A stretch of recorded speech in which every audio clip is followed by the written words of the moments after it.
All right, you ready? Ready. Yeah. All right, here we go. Shuranosuke Tsukaki. One, Shuranosuke Tsukaki. two, Shuranosuke Tsukaki. three, Shuranosuke Tsukaki. four, Shuranosuke Tsukaki. five, Shuranosuke Tsukaki. six, Shuranosuke Tsukaki. seven, Shuranosuke Tsukaki. eight, Shuranosuke Tsukaki. nine. Shuranosuke Tsukaki. Faster. Shuranosuke Tsukaki. Shuranosuke Tsukaki. 12. Shuranosuke Tsukaki. Hi there, and welcome to the Third Impact Anime Podcast, where we talk about anime, video games, and conventions, with a healthy amount of existential dread mixed in. You can find out more about our podcast by following us on Twitter at TI_anime, or just like us on Facebook to not see our posts, because that's just how it is now. This episode is very spoilery, so definitely keep that in mind. This particular episode may be inappropriate for listeners under the age of 18. Thanks again for stopping by, and enjoy the show!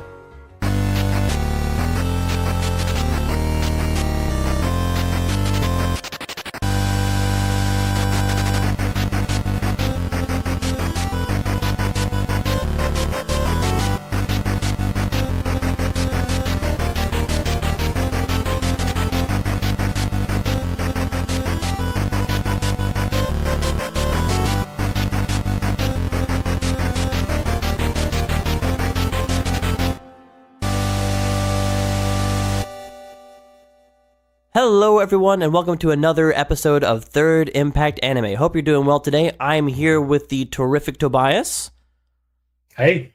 and the beautiful Bill. How you doing today, man? I am doing great. Beautiful alliteration, by the way. Ah, thank you. I do try.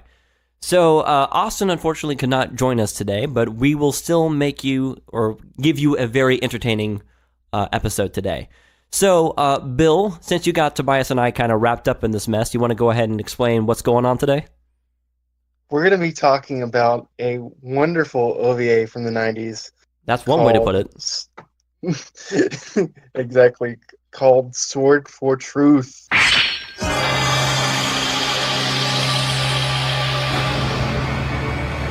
Which is probably, if I had to give a comparison, it's my anime equivalent of The Room. Yeah. Yeah, I can definitely see that. Because I think this is sad. I don't know, proud or sad that I've watched this OVA over probably 15 times at this point. Oh my God, Bill. Bill, are you okay? Who hurt you? Who hurt you, Bill? Mostly, it was just introducing people to Sword for Truth multiple times. And just going, oh, you have to watch this. This is crazy. You know, I've And got to so say, that's- of all of the anime you would introduce me to, something of this caliber was something I would never expect from you. Oh, well, I appreciate the compliment, I guess. I don't know if that's a compliment. Well, I don't want to get too much into it just yet. I want you to kind of give us the background behind how it came to be and all that good stuff before we really get into the meat of it. Sure. Now, to give some context for Sword for Truth, this was an OVA based on a book series in Japan that was made in 1990. It was directed by Osamu Dezaki, who is a really well-known anime director. He directed the first couple Lupin TV specials. He directed Rose of Versailles. He directed a lot of the Blackjack franchise. He co-directed Space Adventure Cobra, and he also directed the Air and Clannad movies. Oh, wow. Yeah, so his career is very spanning and eclectic. Now, when this movie was made, it was right around the Japanese economic bubble, and during the early 90s and 80s, OVAs were coming at rapid fire because there was money to burn. Yeah. In part because of the booming economy. So I think one reason why this wonderful OVA has a pretty lackluster animation budget is because it was probably commissioned during the boom and then the bubble burst, and then they said, "Oh crap, our budget's gone. We need to cut it down in half." Oh no. Yeah, and I think that really plays near the ending because it's not really an ending. No, it is not. It's not. Basically, I think what they were trying to do is, we made this one OVA, and if it sells well, we'll keep going. Yeah, That's absolutely how that feels. But sadly, that did not happen. And here exactly. here in America, Sword for Truth was released in, I think, '98, and it was during the time when Ninja Scroll was the biggest thing on the planet to American Ah. fans. And so basically, once Ninja Scroll hit, everyone tried to find the next Ninja Scroll. Oh goodness. And so this is Manga Entertainment's attempt to find Ninja Scroll. Wow. With their wonderful manga UK dub. You know, I've never seen Ninja Scroll, but I have a feeling that this just hit it spot on. It was just perfect. It could not have been any better of an adaptation than this OVA. I couldn't think even hold it. They are very similar in tone. So if you really like Sword for Truth and you really wanted some more awesome, Chanbara action, then yeah, definitely go check out Ninja Scroll. Yeah. If you wanted something probably a little more animated than Sword for Truth, also check that out. And a little background of how I found this wonderful treasure was, for the longest time, Stars, who owns Manga Entertainment, made a deal with Netflix, which basically said, like, all of our content that we own will be on Netflix for the longest time. And so Sword for Truth was on there, and I just randomly put it on. Oh. And I was like, I wonder what this is about. And that's how I discovered this treasure. So hold on, let me get this straight. So you found the best worst anime on a whim? On a whim, I know. Wow. It's fine. It's like finding. I feel like a gold miner looking for gold, and I found it. I mean, I guess one man's garbage is another man's treasure, so you know.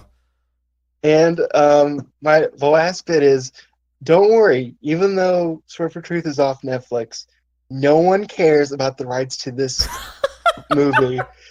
I mean, I found it on YouTube, so yeah, I definitely see that. Yes, you can find the dub and sub in separate videos on YouTube. Although I gotta say, the dub is definitely like a national treasure. Like you just can't beat that. Oh, if you're gonna watch it, definitely watch the dub. Yeah, I say this as someone who doesn't watch dubs. Yes, the dub is the way to go. So now that I've gotten the background out of the way, I guess the thing we need to set up is, well, what is Sword for Truth about, and just your guys' general impressions about it. Oh goodness. Okay, from my understanding, it's about this samurai who's part of this secret clan, basically. And he gets kind of wrapped up in this royal family's business, like the princess gets kidnapped because they're trying to get this sacred sword from this royal family. And so he's basically a hired sword for them in order to rescue the princess, and if they have to give up the sword, then they have to do it. But it's interesting. That's the best way I can put that, because it doesn't. There's a lot of quick transitions, and the main character just does things because why not? There's not really clearly explained. He's just there, kills a guy, and moves on. It's just it's a very oddly paced OVA. yeah. I think Sword for Truth is what happens when you let a 15-year-old boy just write a story about awesome samurai warriors. This is the kind of stuff really really edgy story with this badass main character that his symbol is these cross signs because hell can't say that in a hell yeah. There you go. Let's recut that. So yeah, so the cross sign is what you get when hell yeah, just this awesome the whole symbol of badass. With the ninjas, and you have the women that show up that are just there for for scenery really Mm. up until like the ninjas at the end, which you have the shinobi, the women ninjas are also equally badass at the end because they're red ninjas, and again, hell yeah. Yeah. Yeah, I think this OVA is a great example of what people thought of anime in the early to late 90s of its Japornimation was the title anime used to have, where it's just like, oh, it's just gratuitous action scenes and And nudity, nudity, yeah. and I should show this to I probably this is kind of why probably a lot of young boys when they're 15, 14, 13 are like, anime's so cool. But really, Uh, if you want a good idea of the flavor of the OVA, you really just have to watch the first 5 minutes with the tiger scene, because that really just sets the mood for the rest of the movie. Yeah. It's exactly what you're getting. So basically, in the opening scene, we have this long bit with this narrator kind of giving the background of the setting. It has been 32 years since the Tokugawa shogun seized But power. really, that doesn't Their matter. president- What matters is there's a badass tiger that seems to be able to get swords and spears thrown at it, but it's able to deflect them like they're rubber bands. It's not even like deflect. It's more like it just bounces off of him. I think there was one scene where some guy just tried to stab him straight up and the sword just shattered. Like, I don't know what kind of technology they had back in, but like metal tigers, like I would live in that era. That sounds awesome. Yeah, and there's heads and limbs cut everywhere. Oh my god. The blood, it's not really blood. It's like we couldn't afford the blood, so we'll just have a lot of black Yeah, it's and just a lot of dust. Mhm. and a lot of like lines drawn around of like limbs. Like when you first come into the scene, there's a headless body that walks out, but you don't even see like a line of a head. It just seems like a stick with arms walking out. and the scene also gives the first great line. What, you've never seen a tiger before? It's just an overgrown pussycat. Oh, I forgot about that line. Oh. And the really cool thing about these dubs is that like all the voices are very accented, Mhm. so it just kind of adds to the flavor to everything. Yeah, like the best part is that because it's the early 90s and because we're still in our early stages of getting anime released here, no one knows how to properly pronounce anyone's name. Oh, jeez. For example, our main hero, Shuranosuke, they might call him Sakaki. You must be Shuranosuke Sakaki! They might call him Sasuke. It's in constant change depending on the character. Yeah, It really is incredible how, like, it made it really hard to keep up with names because they kept pronouncing them differently every other scene. It was awful. All you need to know is that our main character is in wonderful purple robes. He's probably got mascara on, and he's basically Samurai Go-Go 13, where all he does is I insta-kill everybody, and every woman that I meet wants to instantly have sex with Yeah. or kill me while having sex with me. me. Oh, we'll get to that.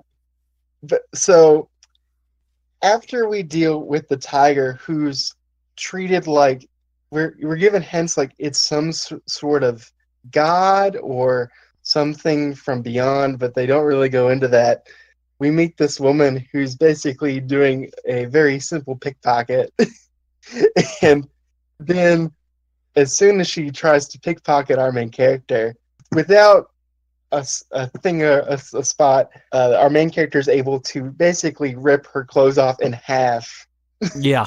in front of the public. And also there's some other great dialogue during the scene of like there's this Barnum and Bailey like person going, "Come see the amazing dragon lady," that was pretty memorable. or the people among the marketplace are talking about the tiger and how it's killed 50 of the shogun's men, and someone goes, "Yeah, I wish that tiger had gotten my wife."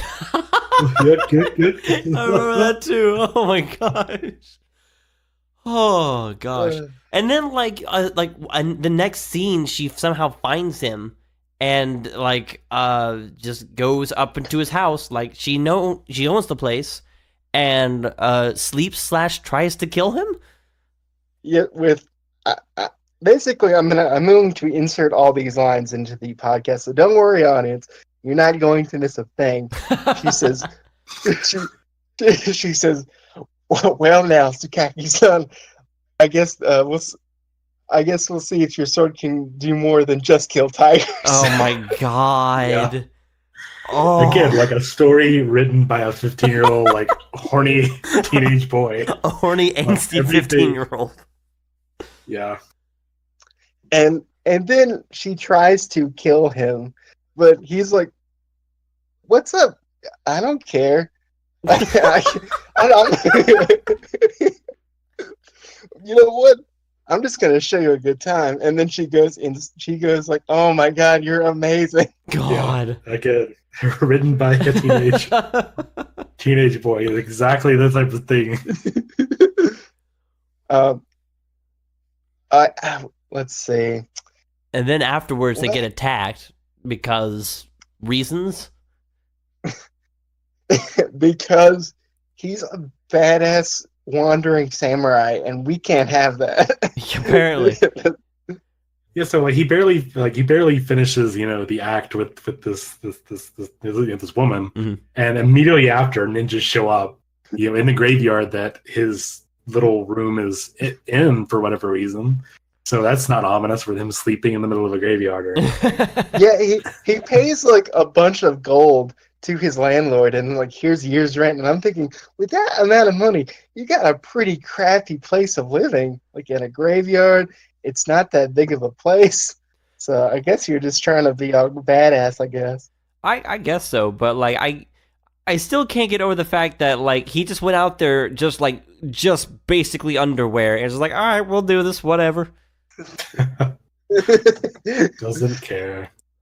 That's basically his entire mentality of I don't care. And just the one thing that constantly happens within these fights, especially later, is all the fighters he faces have cool abilities. Like someone has the power of spider webs. Another person is a weird shaman that can throw candles at him. Oh, I forgot about that one. So I will say with some of the the early fighting, it's just kind of basic. But there was one guy that had a belt that has spikes on it, Mm-hmm. and there were some pretty well animated deaths, I will say, with that spike belt. Yeah, I do remember that. That was the spider guy. Oh, was it? Oh, Okay, yeah. Yeah. But but he did go to a temple, I think, after he got attacked, killed this one dude because apparently they had a grudge to settle or something, and then just they were testing him to see if he was the one that killed the white tiger. Yeah, and so he 6 of them. Yeah, and so he killed basically everyone so he killed the 6 people that attacked him, killed the master, and then just left because why not? Guess he got bored or something. Yeah. They basically said the head of the clan that, look, you killing these 6 people and my top lieutenant, you're the guy to go save my daughter, the princess, against the Seki ninja. The Seki ninja. And so the Seki ninja. And so basically that's where he goes forth, is to go deliver the sword for truth, the sacred sword that doesn't really get any screen time. It's basically the MacGuffin of the OVA. Basically. Right. Where he's trying to save the princess and get the princess back to the clan that hired him. Mm-hmm. is the basic crux. But the gold, the solid gold that is in this movie is the stupidity of the fights and the wonderful dub lines. For example, this is later on in the movie. The princess and our main hero are now in a hotel room, and an inn, and the owner of the hotel, of course, has slept with our main character before. Yep. Of Yep. course. And she switches personalities on a dime. Like, at first she's like, "How dare you bring another woman here? And I thought we had something special." And then she goes, "Oh, come in. I don't mind. You're welcome here anytime." And of course, our princess has fallen in love with our main character. Could you love me? I must know if I'm worthy of a good man's love. He tries to keep her away and just say, like, But I'm certainly not a good man. and she's like, "I don't care. You're really attractive and you're really good with that sword." I killed my parents. Am I still a good person? He admits he killed his mother, father, and little brother, and then we have a little sound clip of his little brother supposedly screaming out in agony. and then he goes, "I'm sorry, I did not mean to upset you."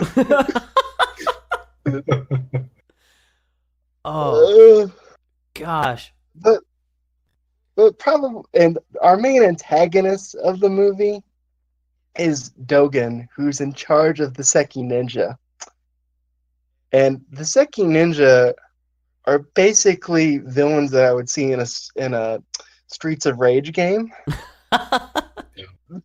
with the way their character designs. Mm. And so at first he meets with them, realizing it's a trap. But luckily he's able to escape, and out of nowhere, women ninjas come out of the forest. Hold on, Bill. You missed a very important scene that would have been vital for the story, and yet somehow equally as confusing. Oh, right. I forgot. There is an opium lesbian sex scene. With the dub conveys that it's someone from the Seki Ninja and Princess Mayu. But guess what, guys? That's not actually the princess. Outrageous! God. Is it not? No. No, No. that was a mistake done by the manga UK dub people in making you think it was the princess, but it's actually not. And like the whole situation they set up, like they're drugging her for to make her more willing to listen to them, makes sense. That's a pretty common trope, but they don't do anything with it.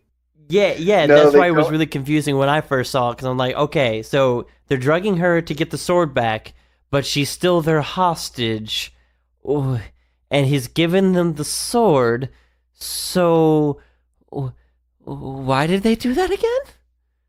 And the other thing that makes no sense is there's opium supposedly candles everywhere, but they're putting the opium in her vagina. I mean, that's how you take all drugs, through genitalia, right? That's suppository, right? Yeah, I mean, that's how you take LSD. You rub it against your privates, up your ass, and you feel the contact high. That's how The you contact. That's a crazy trip. Oh my gosh. I mean, so far you guys have heard of like butt chugging, right? Oh, It's just like God. that, but with opium. No, It's the Tobias. same thing. This is But with opium. This is supposed to be a family show. Okay. Let's get this out of the way right now. Like, this is Sword for Truth. If a little kid, you know what? Earlier I like self-censored myself, but because if you've watched Sword for Truth, you can handle a little bit of cursing. That's fair. Yeah, That's very fair. and like if when I think about it, like the film's not that bloody due to its poor budget, and there's just like the two sex scenes. So if you just took those out, I bet some kid would watch this and go like, this is just generic action. Yeah, and the sex scenes, neither of them make sense. So like the first one is just like he cuts open. She tries to steal from him. He cuts her robe open. That was obviously a little bit of titillation with the actual tits, but then like they actually do the deed, but that character doesn't go anywhere by the end of it. No, That's her single point of interaction, because later he just goes to the other end, like you said, with the innkeeper that knows him already. So that like the you have the pickpocket doesn't ever show up again. And likewise, this opium den scene like doesn't do anything to the story at all. So it's just there for the sake of going extra. And in fact, if you follow the dub as it is right now, like it makes everything even more confusing. Well, the dub purposely made it confusing because there was some stuff they had to censor for fear of, I think, backlash, because they mentioned this briefly with the Mitsari cult and how they have the Christian symbols. So I think the Seki Ninja are secretly a Christian ninja group. Oh, okay. All right. So, but we couldn't say that because, well, that's just going to offend the Western market, and we don't want to offend those Christians who are getting their little Johnny into watching Sword for Truth. So just to understand, Christian ninjas is no go, but shoving opium up your hoo-ha, that's okay. That's okay. But Christian ninjas, no. It's a very fine line. It's very curvy, and it doesn't make sense, but it's a line. It's definitely a line. Anything to keep the faith going, anything to keep our organization on top and alive, I guess, is their mentality. Wow. Okay. It's like there's an episode on Sword for Truth done by Anime World Order where they also compared this to Angel Cop, where they had to censor out the bad guys were the Jews, and so I think no. That's pretty bad. So I guess it's in a similar situation where if we keep things generic enough to just, they're just a group of ninjas, no one will get offended, even though we have this weird voiceover bit talking about the Mitsari cult with the Christian symbols in the background. I feel like that was kind of a mistake because, like, honestly, if they had tied Christianity in there, I'm like, hold up, wait a minute. I could be a part of that whole opium out the hoo-ha thing if I just convert to Christianity. I'll do that today. I'll go there right now. Yeah. That's all right. Yeah, just show up at church Sunday morning. That's what happens.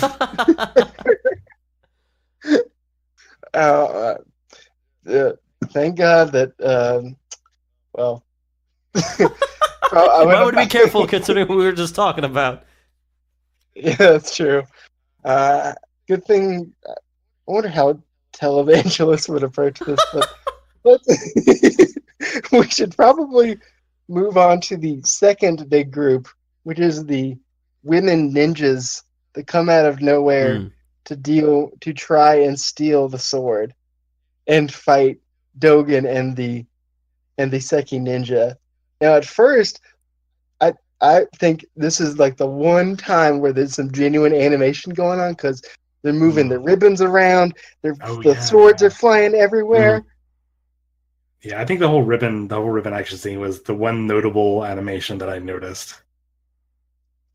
Yeah, where they're doing really well against the Seki ninja, where they're doing acrobatic tricks and they're just taking care of business, and then they go deal with Dogen, who I'm trying to think of a physical comparison. Like Zangief? He's probably Zangief from Street Fighter? Actually, yeah, that's really good. I was gonna throw out a Street Fighter suggestion. Good call.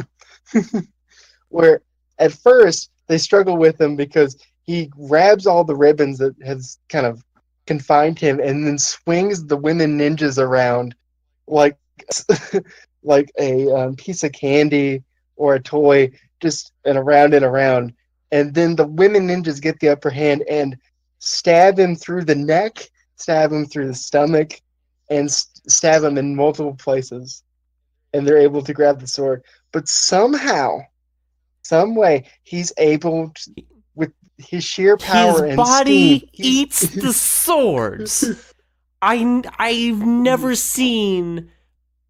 Okay, I've seen quite a bit of anime, probably not as much as the rest of the group, but I've seen my fair share of really weird stuff, and I have yet to see a body just consume metal. That was just. And it wasn't like through the mouth. No, it was just like wherever the stores were at, it just like ate what was in there and then pushed the rest out. It was like a metal splinter removal. It was weird. Or broke it. Like through his sheer muscles, he broke the sword that was stabbed through his neck. Yeah. And he just pushes it right out. And not like the normal way, just like out the exit wound. Yeah. But pushes it through his neck. And that's why, kids, you never skip neck day. God. And the other thing too is like he doesn't bleed when he stabs. No, it just all. went straight through like silly putty. It was that's the best way I can describe the way his body moved. It was just like, what if silly putty, but really excited silly putty. And the thing that makes me laugh is no one knows that they're women ninjas, and until, of course, there's like an exposed breast scene. Amazing! You're all women ninjas. This seems to be a common trope in anime. Like, if you are a woman and you are a fighter, even if you have the figure of a woman, no one can tell. Mm-hmm. Mm-hmm. And oh, go ahead. No, but then the best part is when he gets free, he goes berserk, just charging at them, and then basically treats them like ragdolls. It's pretty brutal. Yeah, like one woman ninja just runs at him full speed, and with his sheer fist is able to knock the head off the body. You know, I never thought I'd see such a level of domestic abuse in an anime until that moment. And it gets worse. Like, he grabs one of the bodies and basically just splits it in half. Oh, yeah, he does. That was another brutal one. Or how he basically does a Mortal Kombat, like puts his hand through the upper body. Oh, I remember that one. That was particularly bad. I feel like with that whole fight scene, they're really going for like a Fist of the North Star influence. Yeah. With both like his actual rippling muscles and the sword eating thing, and from there the supreme ultra violence. Very, very Fist of the North Star. With you. And then our main hero, Shuranosuke Just keep adding syllables. It's okay. has to fight distinctive fighters from the Seki Ninja. The Beatles, basically. What if the Beatles, but literally? Yeah, basically, where at first, like, as I mentioned before, there's a spider one where he's able to shoot web out of this mask that he's wearing. Yeah, I thought that was really cool. And they kind of show the mask. They like zoom in on a second when it starts to operate it. Mm-hmm. But just as soon as we really get a chance to look at this guy, like sword through the face. Yeah, like through that respirator that he's spitting the web out of. I think that's like the one cool like final pose within the fight scenes that I love so much, because at first he's firing off all his webs, and you see the webs are surrounding the sky like there's some bright light, and so you're thinking, how's he gonna know where to go? But somehow he's able to run straight towards the spider ninja and pierce his sword through the mask with the webbing surrounding him. It was pretty intense. Yeah. And then what was next? The Pom Monster? Yeah. It was basically it's the fish man, where our Princess Mayu's clan has sent some soldiers over to guide them back, and the Fishman easily takes them out. Although I don't feel bad for their deaths because they're dumb enough to get off the boat, to jump out of the boat. To be fair, only one of them did, but yeah, the second I did that, I'm like, why would you do that? You just gave him the advantage. Now he has the high ground. We've covered this, guys, many times. And the other thing is, the Fishman is not that smart. Like, at first he's really clever, like, using the water and his surroundings to take the lesser fighters out. But And then he jumps out at Tsukumikimaki and just completely exposes himself. Like, and like a lot of them seem to do that, to just put themselves in a situation where they're just easily vulnerable for no reason. You know why I bet that is? I bet what happened when they were making Sword for Truth, they realized during our budget crunch, this is the one action scene pose that we have made. We need to reuse this over and over again. Yeah, it's like I think they were thinking like, we designed all these awesome villains and here they're awesome attacks and how they do things. But our main character, Sakukikaki, is just like he's just like the one dude with the sword, and like how many different ways can you cut things? Not a whole lot. So let's just put them in situations where they do something stupid and he can just easily dispatch them with one slash. My favorite specialty fighter they have is the weird kind of witch doctor. Oh, with all the candles. Yeah, that was. I feel okay. I know there's a lot of like what's the word I'm looking for? There's a mild fantasy element to all of the whole story, but like that part took the cake. Like that was just we're okay. We're in the occult. We're all in. All right, let's do this. I love it. Like his animations are great. Where he's basically jumping on the candles like a frog on a lily pad, chanting "Oh nanabadike tiki sabaka, oh nanabadike tiki sabaka." And then for a while, he uses a smart technique of, I'm going to fire the candles at Shuranosuke and Princess Mayu, and by doing that, he'll have to deal with them, but also one of them might hit the boat, causing them to get in the water, making him lose his ground, Yeah. which I thought was pretty smart. But and then he closes the distance, and Sasuke can just kill him in one swing. It's like I don't understand. Yeah, I think if I had to do an FMV to this wonderful treasure of an OVA, I'd have somewhere that song. I forget who it's by, but I know the chorus where it says, "He's going the distance." Oh yeah, I think that's by Cake. I think something like that. Yeah, I know exactly what song you're talking about. I think you're right. All of them basically want to do a go long one final blow pose, even though their strategies are actually pretty sound. But again, you have to create this dramatic tension because you have this 15-year-old writing the story. That, you have this badass main character that's just badass because the narrator wrote him as badass. Like it's just right there in the story. You're like Shuranosuke, bad dot ass. Again, he's Go-Go 13. Yeah, I don't know. Like I feel like what's the guy's name? Duke, is it Duke from Go-Go 13? It's been a while. Yeah, Duke is his name. So like I feel like at least he at least is a little mysterious and a little genuinely badass. But Shuranosuke is just he's just generic. What are you talking about? He's a ninja with the size of death, which is the actual literally translation of the OVA. Sword for Truth was the name that the manga entertainment came up with. Yeah. So he's just like just a generic badass guy. Like you said, he's got the mascara because hell yeah, because it looks awesome. He just dispatches all the bad guys that are much more interesting.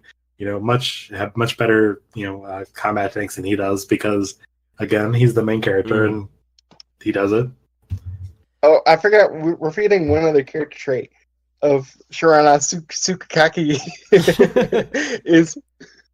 is during the fight with the tiger, they do this weird scene where it's just a piercing look at his blue eyes, and it's this weird kind of glowy blue effect where it looks like they're laser beams wanting to come out and just go full ham on the tiger.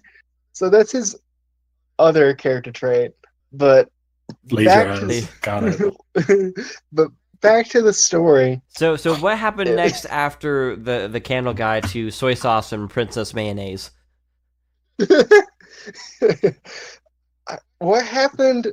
Well, then we have this weird scene where we meet I think another member of the Koga clan. Right. I remember now. There was an assassination attempt going on with was it like the one of the police chiefs or police sergeants or like special investigators kind of deal? We don't really know.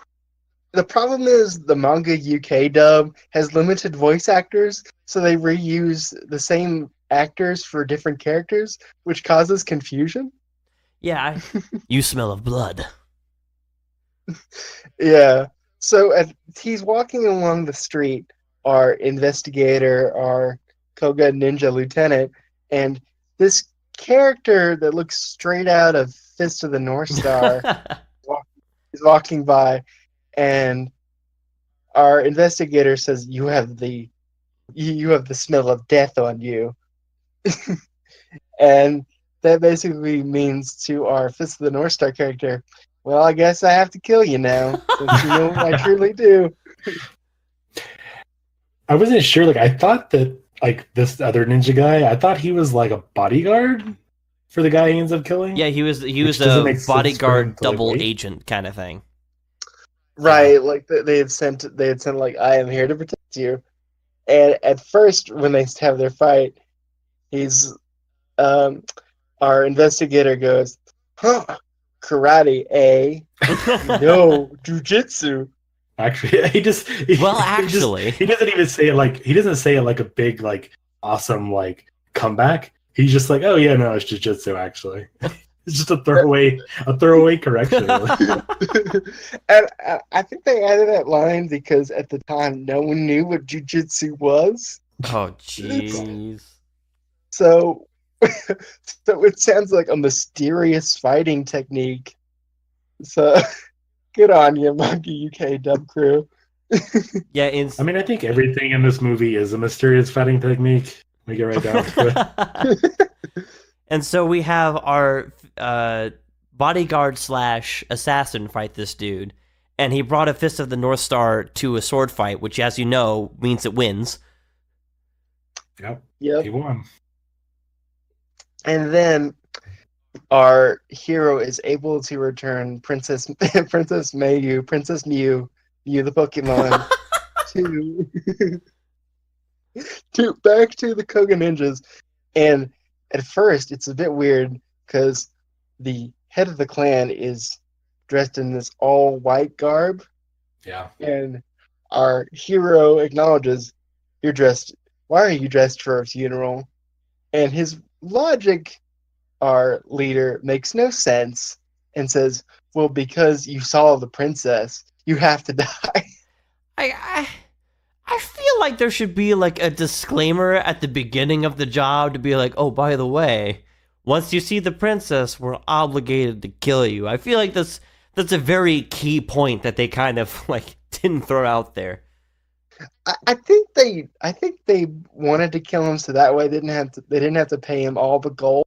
Yeah, I mean, I get that, but at the same time, well, see, what really happened, and let's be honest here, what really happened with the scene is they were writing this out, and they were like, wait a second, we have a whole scene without a fight? No, we can't do this. We can't have a whole scene without some violence happening.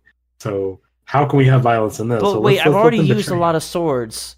You know what? Let's bring in some guns. Let's just bring in an absurd amount of guns for one dude. Yeah, make it very Looney Tunes because they'll just surround him everywhere. And I'm just can't. But look, I don't know what the plan was, Okay. because if he started attacking, like, a lot of people would die because guns are kind of inaccurate, especially in that time period, and they're not like in a line. They've surrounded him in an like almost full circle. So if anybody misses, somebody's having a bad time. it's fine. They're disposable. No. Yeah, it's a cartoon, John. They're not real. Shh, I can dream. No tigers were harmed in the making of this cartoon. Just repeat to yourself, it's just a show. I should really just relax. But like it doesn't make any other sense. So they talk about like honor, like it's all for honor, and we can't let you see the princess and whatever. Mhm. But like, well, like this guy did. It's a simple job. He did this job for them. He brought her back. They paid him like it's an honorable transaction. If anything, would have been like a seppuku on somebody's end, on their end, not let's kill the guy that saved our princess. Well, I think they're also like they're probably butthurt because they couldn't save the princess. We had to hire outside help to save her. So maybe it's like an honor thing of, oh, we personally failed. Yeah, but you think I would think, and again, I'm not like an expert, Japanese culture, but you think that would involve like seppuku on their end, like one of their leaders. But I guess it really comes down to we have a scene that without a fight, we have to fix this. Let's just make up some bullshit about honor, or you've seen the princess, and we have to make them fight. I think it was less about like a lack of honor and more of like no one can know about this. If this gets out, we're finished. We can't let anybody know. Yeah, and I guess like because at this point the sword is also still with Dogen of the North Star, right? Or the female ninjas. I think they got away with that. Yeah. The women ninjas. Oh yeah, so like the shinobi have the sword, but are the shinobi necessarily affiliated with the main group? No, I think they're their own separate entity. Because I think they mentioned that the shinobi are the Koga clan, their actual historical ninja clan. I don't recall them linking the Koga with whatever the main group was. But again, at that point, my eyes were kind of glossing over. At that point, you realize the story doesn't really matter. But don't worry, our hero is saved by the princess, who, of course, has fallen madly in love with him. Luckily, our princess runs in and screams, "Stop! Stop!" and basically says, like, if you want to kill him, you have to kill me. And everyone, what a twist. And everyone's like, no, we can't have this. And they're like, well, fine, we're going to let you live and we'll give you your money. But our hero, this is a very stoic metaphor of like, if you if you hit a dog, it won't come to you anymore, or something like that. If you throw a stone at a stray dog in the street, it'll never take food from you again. Yeah, something like that. And then we have a weird, random scene that comes out of nowhere where it looks like we've been transported to hell. Oh my gosh, yeah. Where I don't think it's Dogen, but it's the same voice actor as Dogen, where he basically is having sex with like 8 women that are draped around his body. And he goes, oh my God, the tiger, one of the 4 symbols of God, is now dead. And he basically is spewing like a Bond villain of like, soon the war will commence. Yeah, and then like the bodyguard / assassin from earlier crosses paths with sumo guy, and basically they both like, oh yeah, we both killed a lot of people. We're probably gonna have to deal with each other in the future. Cool. All right, I'll see you next episode. I'll see you next episode. Go to credits. Basically, that was pretty jarring. Not gonna lie, just that how it just abruptly ends. But before I get your thoughts, well, actually no. Let me get your thoughts on Sword of Truth in general. Okay. It is. I think I agree with you, Bill. It is definitely amongst the room as far as anime goes. One of those it's so bad it's good kind of things. If you're looking for something ridiculous and you're not really trying to find something that's good for like the plot, like this is just a fun train wreck to watch. It's got boobies, it's got gratuitous amounts of violence, it's got plenty of absurdities to just keep you entertained for the next 45 minutes. So if you're trying to look for a cohesive story, you're better off looking somewhere else. But if you're looking for a good time, watch the dub. It's quality garbage. How about yourself, Tobias?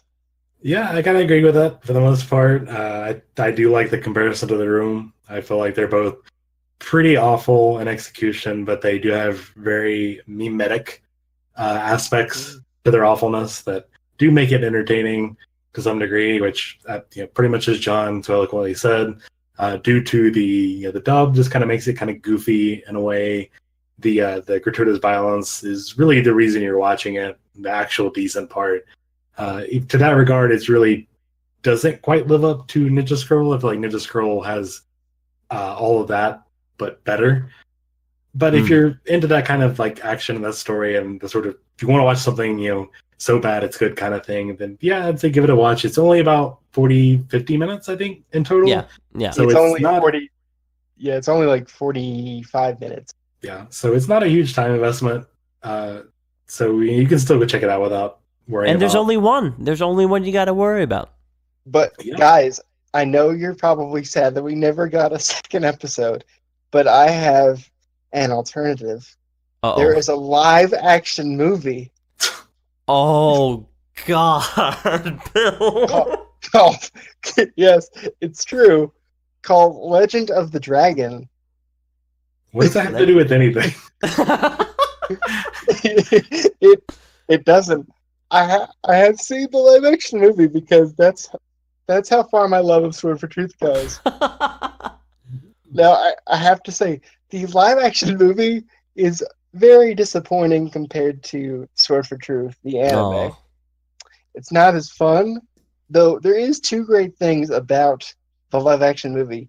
One, it was released here by Central Park Media back in the early 2000s under their Asian Pulp Cinema label, where they would release cheap, pulpy Japanese films. Like an example of another film they put out was The Bondage Master. Oh? where the tagline of The Bondage Master is his hands are tied. Oh my gosh. Wow. Okay, but back to the live action movie. So the two great things about it are there is a dub for it. And they dubbed that? Yes, they did. Oh, wow. And the great thing is it has a notable voice actor, Dan Green, a.k.a. the voice of Yugi from Yu-Gi-Oh! Get out of here. As Shuranosuke Sakiki. Oh, no. So, he's great. And second, now this is a live-action movie. We don't really have a budget. So, instead of a tiger, what could we do instead? You Bill, guys this better be good. This better be good, Bill. You want to throw out any... It's got to be a person dressed up like a tiger. No, it's not. It is a black sumo wrestler in white garb that has tiger face paint on, and he's just growling, going,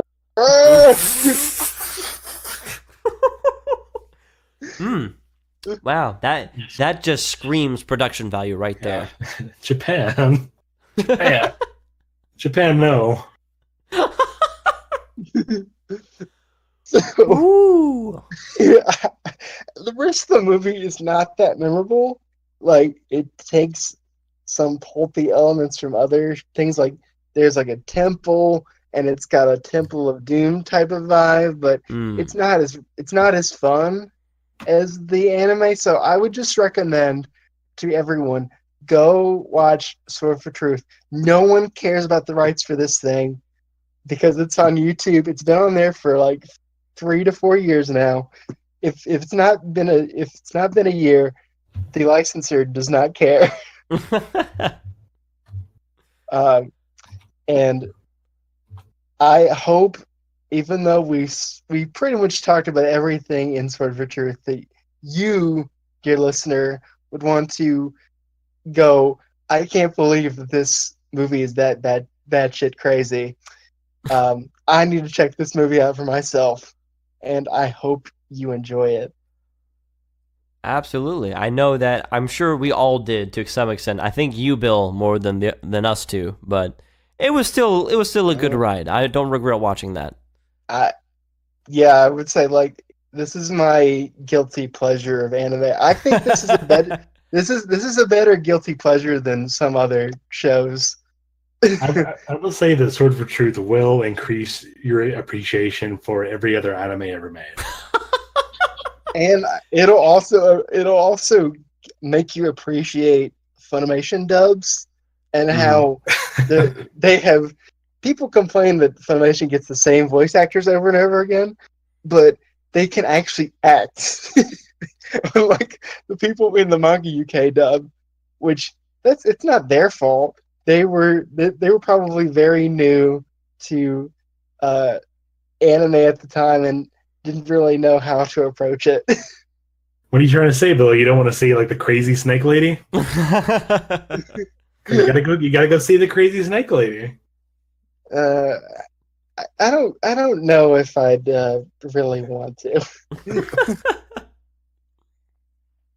So wow. that in a nutshell, if we can call it a nutshell, is Sword for Truth, a masterpiece of pulpy, so bad it's good anime cinema.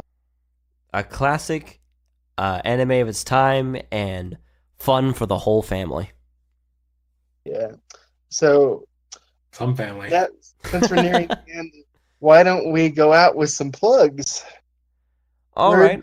If anyone was enthralled by our conversation, where can any of our dear listeners check any of you guys out? Well, I know I am on Tumblr and Twitter. I do Tumblr a little bit more often, and I'll occasionally bump around on Twitter depending on how saucy I feel for the day. But Tumblr, I'm much more active there. The gentle Jan is my handle, as most of you might know by now.